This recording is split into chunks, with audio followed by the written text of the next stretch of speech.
What's up, everybody?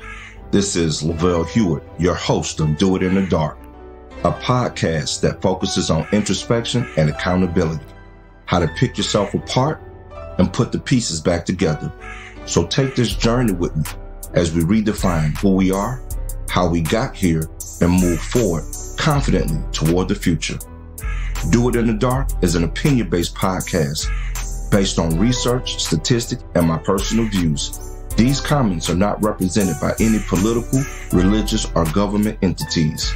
The views expressed on this show are mine and mine alone. All right, ladies and gentlemen, welcome to another episode of Do It in the Dark, a podcast on introspection and accountability. I am your host, Lavelle Hewitt, and this is episode 3. Thank you guys for taking this journey with us. We're glad to be here today. Today, we're talking about a topic very close to my heart. We're going to jump right into it. Today, we're talking about get out of your own way. I don't know how many people have aspirations on doing something. And one of the things that is hardest for them to do is to make the decision to just go. Just go ahead and move forward in life with whatever that is. So many people are their own worst enemies. And it's harder for you to get out of your way up here. Most of it is mental, right? But it's harder for you to get out of your way than it is for you to be your own cheerleader and pull yourself up by your bootstraps day in, day out, and just get it done. So today we're going to talk about what that looks like, and hopefully we can shed some light on why we are our biggest critics. And I'll give you some tools, hopefully, as we talk about it from a business perspective to help you get out of your way and move forward with doing what you want to do. All right, so let's talk about it. Get out of your own way.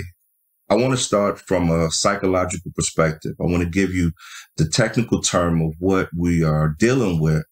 And then let's break it down from a more personable aspect. And then we'll talk about business specifically. And I'll give you some examples on how you can better deal with that and hopefully move you forward in life. So when you have thoughts about self-doubt, self-fear, it is a frame of thinking that has been constructed by you based on past experiences, other people's experiences, and low self-esteem about being able to do a certain something. So let's talk about what your thinking is. Cognitive psychology, which is the way we think, is the scientific study of the mind and the information we process. It concerns the way that we take in information from the outside world. How do we make sense of that information and process it for ourselves, for understanding, and for, eventually our behavior that follows what we just processed. One of the biggest issues that people run into is, from a social perspective, we compare ourselves to other people and we measure ourselves based on the success that we see in them in a certain industry, or if they're in a similar area of expertise or business that we're in. We measure ourselves based on what we think those people are doing and their success rate. And we chop ourselves down according to their success versus where we think we should be from a success standpoint. And that's not fair. So some of the things that we need to do to change that thinking is to, one, you can't compare yourself to other people. You don't know somebody else's journey. You really don't know if that person is doing what they love to do. And you truly don't know if they feel successful in whatever they're doing, right? At the end of the day, it's not your business, but because we are all inundated with social media everywhere from every aspect and every turn, we look at other people's lives in terms of what they post, the finished product, and we measure ourselves based on other people's success. And that's a horrible thing to do. So how do we change our thinking? One, the best way to do it is to look at yourself introspectively and identify what is it that I'm looking for out of life? What am I looking for out of myself? What am I looking for out of business? And then zone in on the things that you need to do. And let's try to work on just those things. I want to tell you guys a quick story about myself. I am a serial entrepreneur, right? I've started businesses ever since I was probably 19, 20 years old, and I have a plethora of failed business ventures. One of the things I've learned along that journey is each time I started a business or had an idea of something I thought that would work, two things were going wrong. I wanted to start the business based on what I thought financially I could get from it. And then second, I wanted to do it because just the mindset of not working for other people thrust me into the arena of wanting to be in business for myself, but not fully understanding that being a business owner, there's steps, there's tools that you have to learn in order to be successful in that particular area of business. I just didn't want to work for somebody else. And those were the things that I took away from it. So I started a business. I would start a business. But the failures are the things that really helped to shape me to figure out that each time I started a business, that business generated some level of revenue. So if it generates some level of revenue, I now can position my thinking to say it didn't fail. But what was the lesson you learned from it, and how do you do something better or do it better the next time you do it? The biggest takeaway for me is I learned the term benchmarking.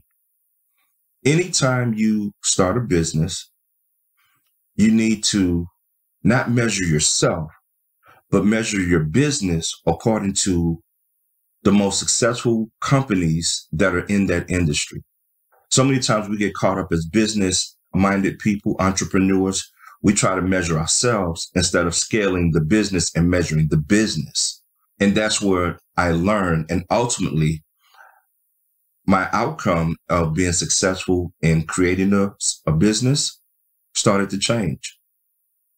So let's talk about benchmarking and what benchmarking is.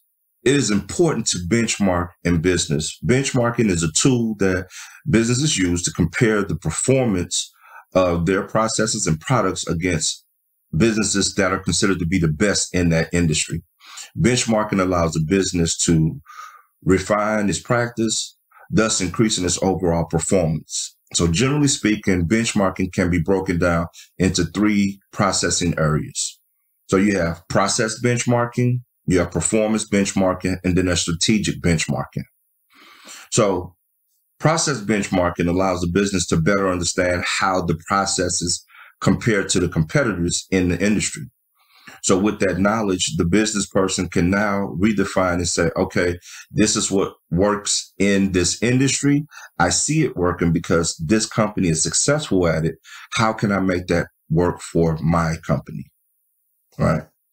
And so that's what process benchmarking is. So secondly, there's performance benchmarking. With performance benchmarking, a company assesses its performance against other industry standards. Internally, what does your HR look like? How do you set outcomes that are related to employee performance, staff engagement, internal things about your company? How do you want your company to run? Those are the things from a performance standpoint that you look to shore up with your business.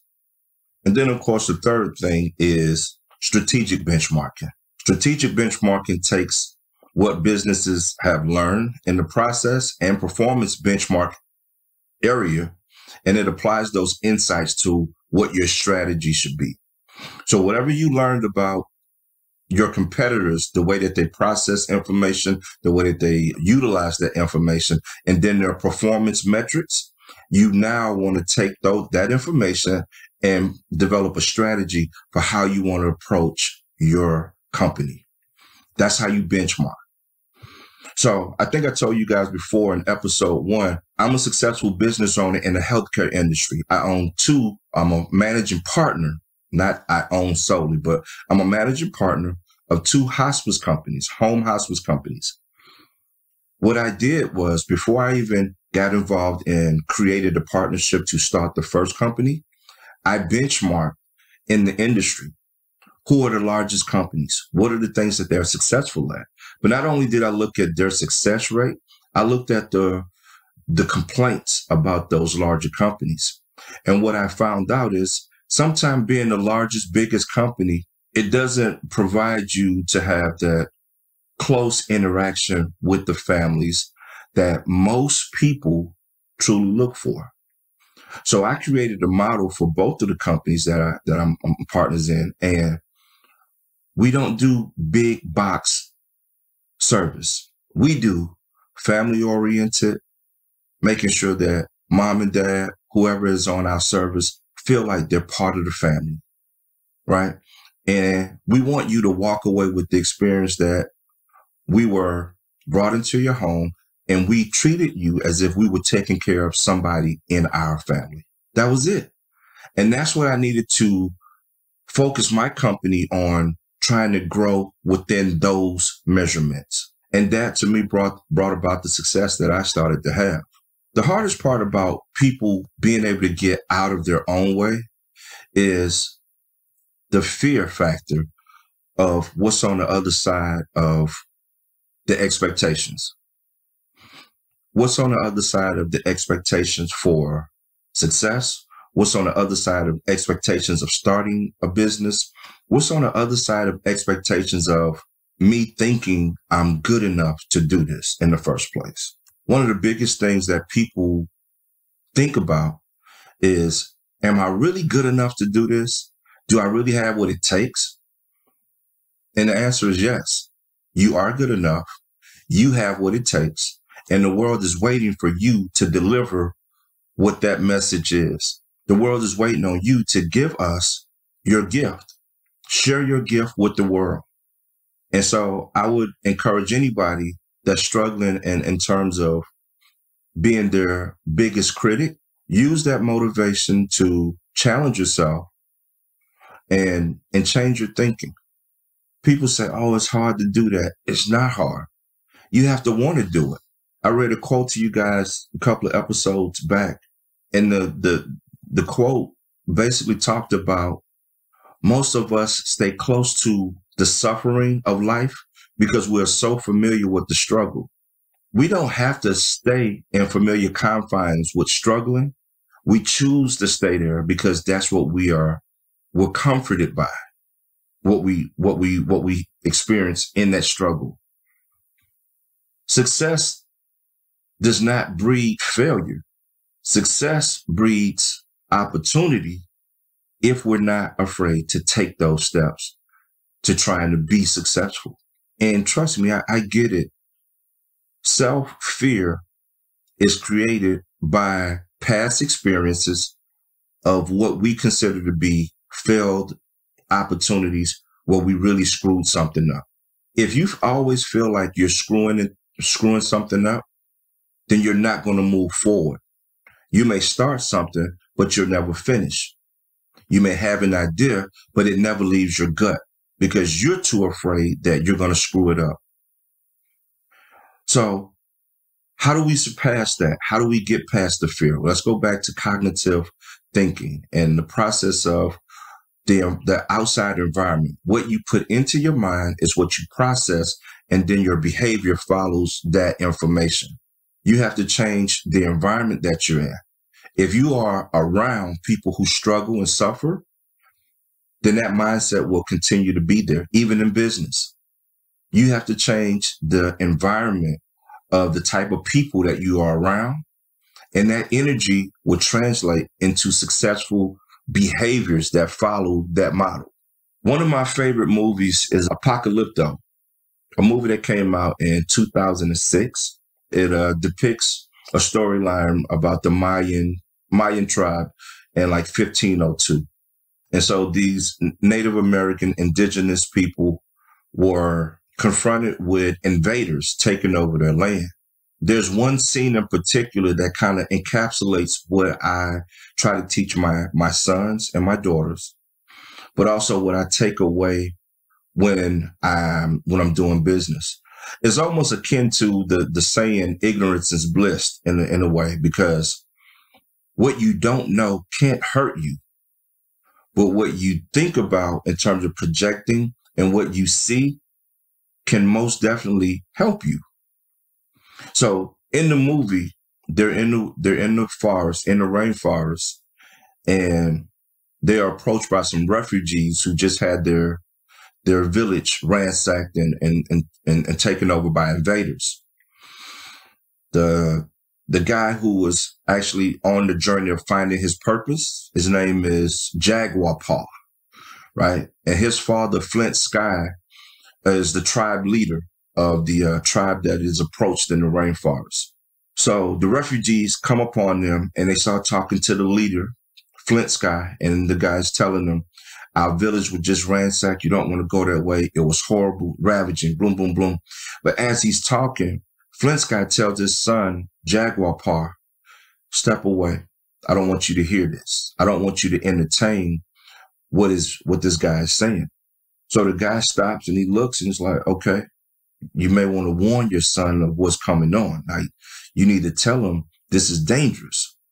But Flint Sky is adamant. I don't want him to hear the terror and the horror that you guys experience. You can tell me, but he can't hear it. So long story short, he conceals Jaguar Paw from the horrific violation that these refugees just went through. And what he was doing was, in essence, preserving his mind so that he would be willing to accept whatever he had to do to save his family. By keeping that fear out of his mind about how bad it was for those people, Jaguar Paw was able to continue his journey and fulfill his mission to be who he was in the movie. I don't want to give too much away because it's a great movie. I know it came out in 2006, but it's a great movie. And the symbolism in the movie is really good for business people or people who are struggling with self-fear, self-doubt, and people who are constantly getting in their own way. This is a great movie to kind of put you on the journey of seeing what you don't know doesn't always kill you. It can actually be a help to you. So as I close, I want you all to channel your inner Jaguar Paw. Don't listen to the fears of other people's failed opportunities and failed businesses, because you don't know what they didn't do or what they didn't prepare for and why their businesses failed. What you do is stick to the task of what needs to happen for yourself. Surround yourself with positive people. Surround yourself with positive business aspirations. Then you benchmark to make sure that you are doing things the right way in that industry and the way that you strategically plan how you want your business to look and operate. And then you put away all fear and you go ahead and you go forward with it. Don't let anything deter you from starting whatever it is type of business company you want to start. Don't let anybody deter you. So as I close today, I just want to bring that home. We are looking into ourselves and holding ourselves accountable for the fears that we project that are sometimes lycophobia, I should say. They're lycophobia because we've created a false sense of fear that truly doesn't exist. And we do those, we create those based on other people's experiences of negative outcomes. Has nothing to do with us. Like how can you be a failure with something you never even started yet? But because you're listening to other people and you're taking in how bad their experience was, you internalize it. And now you say, yeah, that's probably going to happen when I do it. Therefore, you don't do it at all. When you hear it out loud, it doesn't make sense. So it's time to get out of your way. And as we always say, you got to turn the lights off. Go into a dark place in your mind, and it's time to do the work. So as I close today, I want you all to take stock in the fact that this is a podcast on introspection and accountability. Be truthful and honest with yourself. If there's something you want to do in life, don't be afraid to do it. If you need help doing it, there are ways and there are avenues and people that will help you do it. Surround yourself with positive-minded people to help you get it done. But don't ever be afraid to stand in the dark, confront yourself, and take that challenge. I am your host, Lavelle Hewitt. Until next time, turn the lights off because the work begins in the dark. Peace. Thank you for tuning in to another episode of Do It in the Dark with Lavelle Hewitt. Please subscribe and follow us on all